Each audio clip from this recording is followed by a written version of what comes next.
Welcome to the search bar, where we're exploring a fascinating new Google feature, audio search results. So with the rise of audio experiences like podcasts over the years, Google knows that many people love consuming content via audio, hence Google's new feature, audio search results.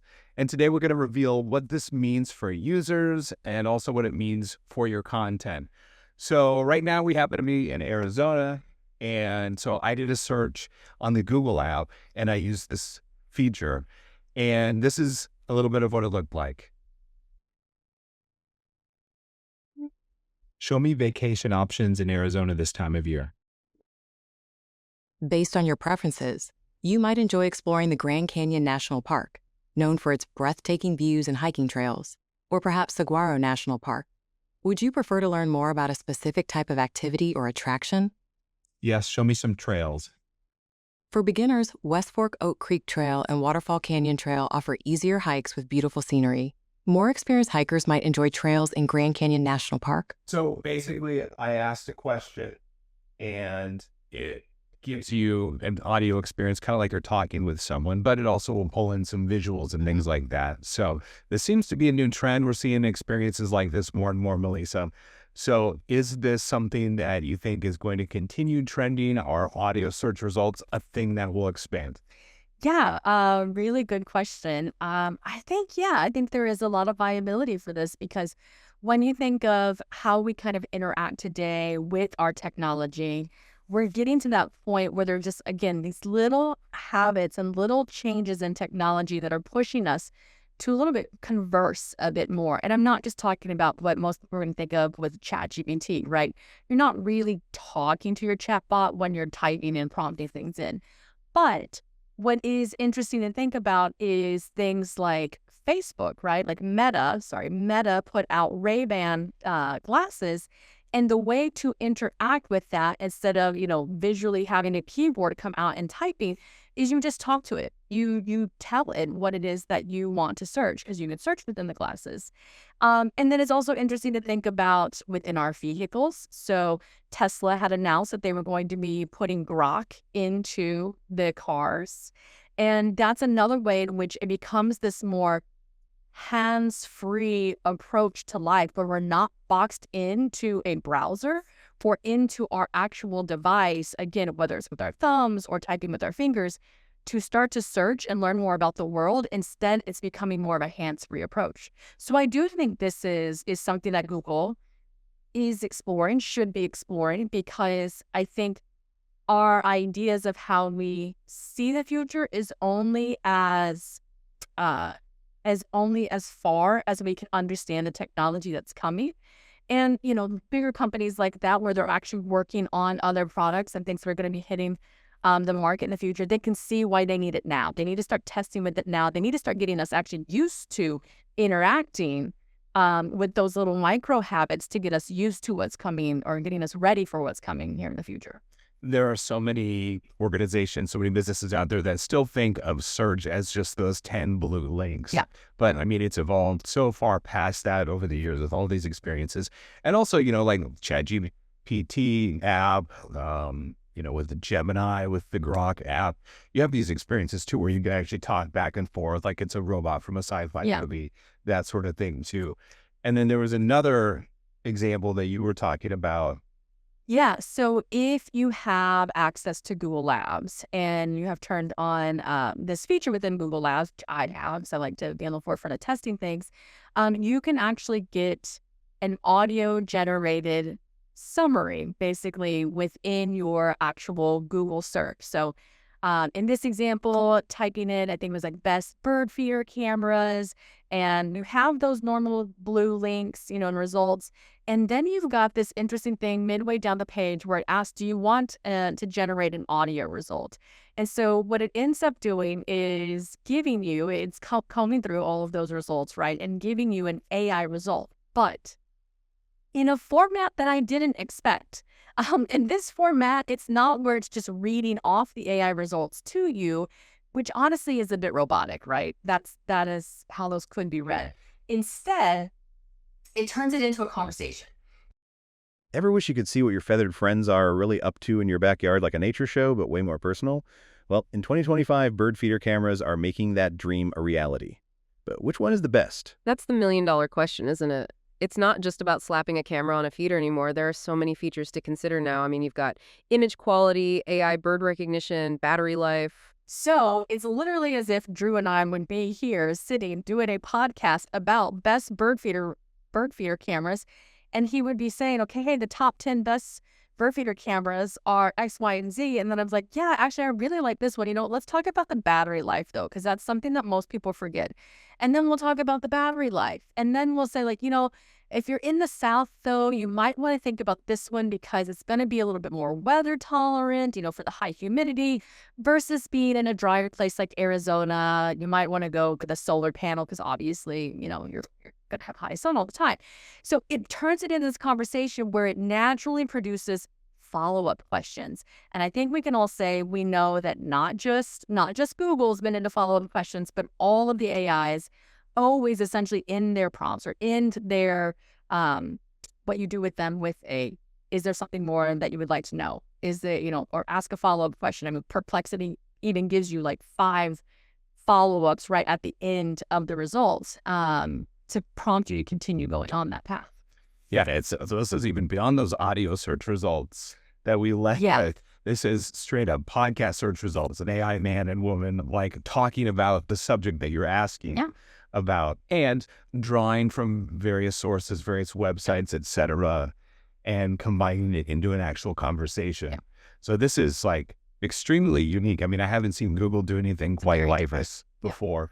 And I suppose next will be like more of a video result where people are talking about the results and everything. Showing it is really fascinating. Showing the product while they're talking about it. Yeah, that makes sense why they would go there next. So essentially, while you have this, I mean, if you're driving around and you want to learn about a topic, instead of just getting a concise answer, you could actually get a longer form audio answer, and maybe it's something you're really interested in and you just want to learn more about it. And you're like, man, it's going to be really hard for me to find a podcast and a podcast episode about this very specific thing. But basically you're saying, hey, Google, find the best sources throughout the web and give me a podcast episode about this, which is interesting. And I mean, it's not like exactly a podcast. You lose things like, the personality of the people, the authenticity of the people that you've been following. You really enjoy hearing on a podcast or something like that. But it does give you that longer form answer, which I think is really interesting. With the follow-ups, because like I said, there are things that you don't even know to ask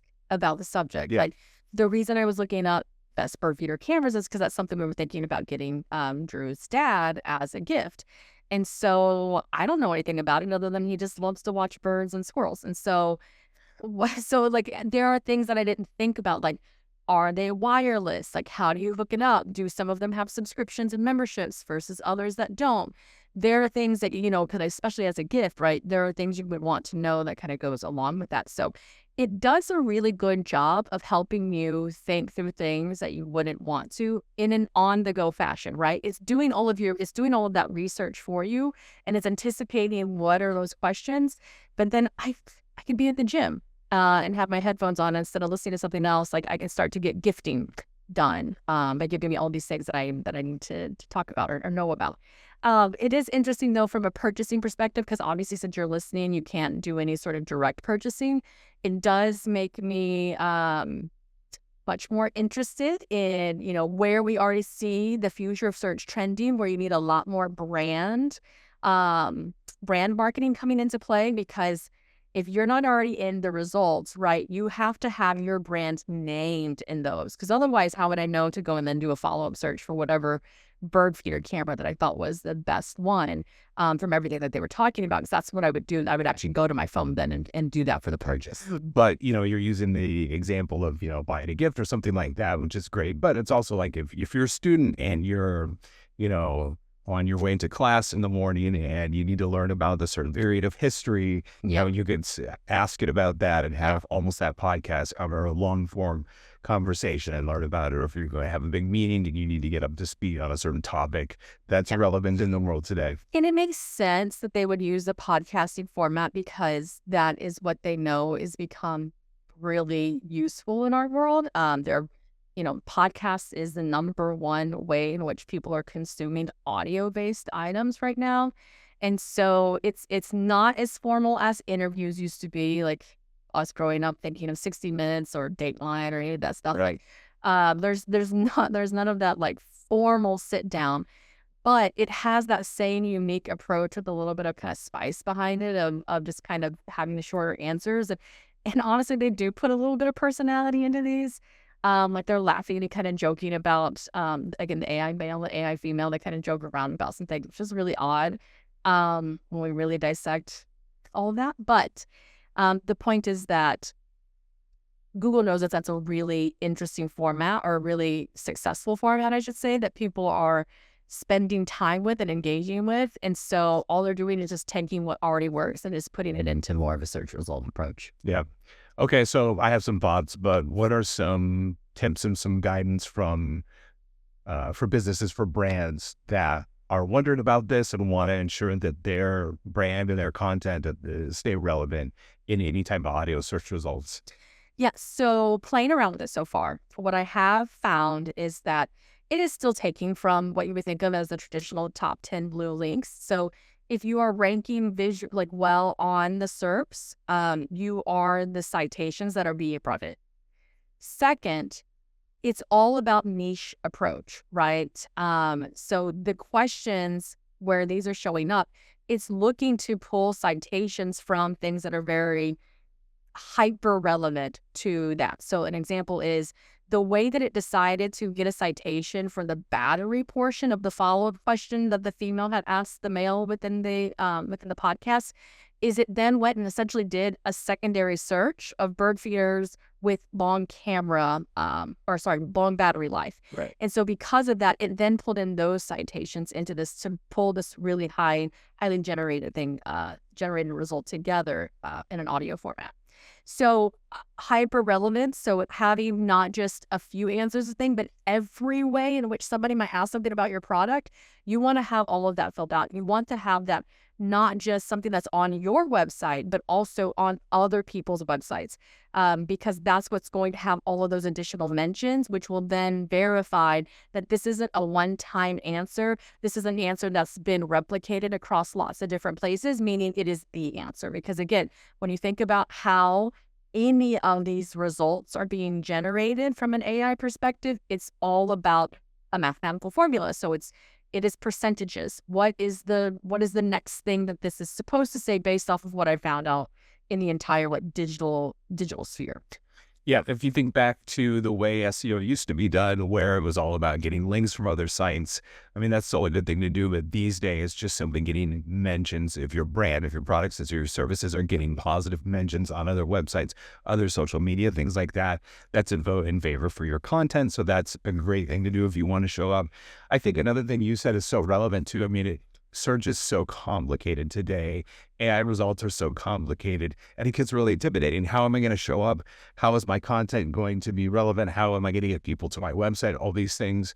But like you said, the basic principles that have been relevant for the last, 20 years are still relevant. Have Yep. really good and useful content and great experiences on your website. And if you can rank in those, traditional 10 blue links, then you are going to be a lot more likely to show up for rich snippets or AI search results or AI mode or Gemini or ChatGPT or anything like that. So just following those best practices can really help you do that. Also, another thing that we find is really helpful is putting schema code, semantic, some markup on your website content, on your pages.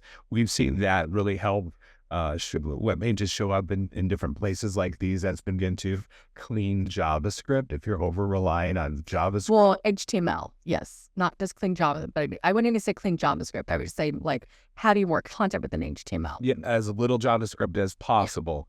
And when you have to have it clean JavaScript, not cluttered, bloated JavaScript, because we see that on a lot of websites. That's really important too. And the reason that we're saying that is because these AI, if you want to think of them as AI bots, like the way that those are crawling the site is the way Google used to back in the day.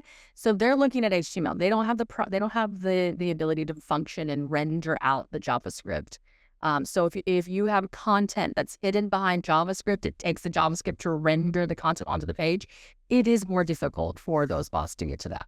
Because they are usually running out in real time and grabbing it. And it takes a really long time basically for them to go through the JavaScript. So they want to go through the HTML instead. Yep. Real time is another thing that I saw like in reverse engineering. Essentially what was pulling into these audio results was real time data was also coming in. So results, even if it wasn't ranking number one in the way that the search was showing up for me, if it had a newer timestamp, meaning it was fresher piece of content, which honestly in this results that I was looking at usually meant it was coming from social. So social posts, videos, those things can make a difference. The other thing I would say is conversational approach. If they're literally going to have it be like a podcast where they're talking back and forth, Google's also looking for how to already make that into a conversation. So they're looking to serve the user in a format in which they're using those follow-up questions approach. And so conversational search or conversational written format is really helping within those type of search results. And then the third thing I would mention, and it's because you will see this when we went through the video, is what I'm calling community content. And what I mean by community content is if you can get your brand or your product or your service mentioned within something where there is a community talking about it. So right now, first and foremost is Reddit, right? You have a community, like if you go into a particular group and within that group, they have people talking about your brand, that's going to help reference it because it's not just one person saying this is a really strong battery life for this type of bird feeder. You have other people either saying agreeing or disagreeing with that. And so that's going to help shape that it's not just one person and you have to rely on that person's bias, whether good or bad, to give you a result. That is another way in which you're thinking of that. And so not only was Reddit in this SERPs and in the citations, so was Facebook communities. This is actually one of the first times I had seen this shown up, and I'm seeing it much more frequently in the past 2 weeks now. But Facebook communities, that's I was another bird feeder community, which they were talking about cameras. And so that literally helped certain brands show up within the podcast, the generated podcast. Yeah, meet your audience where they are. And then I would just finish by saying, just as any good marketer has done for the last few hundred years, just listening to your audience and understanding like what are their questions, what are they looking for, what do they want, what confusion points have you seen them have with your brand or your product or your service before. And then on your website and all your content, like speak towards those, answer those, go in depth, don't just create a little content and be done forever. Continue to think about how can you keep making things clearer and better and easier for them through your content as time goes on. Yeah, frictionless marketing. That's what it is, ultimately. So Melissa is actually going to be in New York. She's going to be speaking at Affiliate Summit East. What are you going to be speaking about? Winning in the era of answers. Yes. And so that will be, do you remember the date? August 5th. August 5th. Okay, so coming up here, August 5th, which is just a couple weeks away from the recording when we're recording this. And if you're in town, we hope you can make her presentation. It's going to be fantastic. Thanks so much for tuning in today. We'll talk to you next time.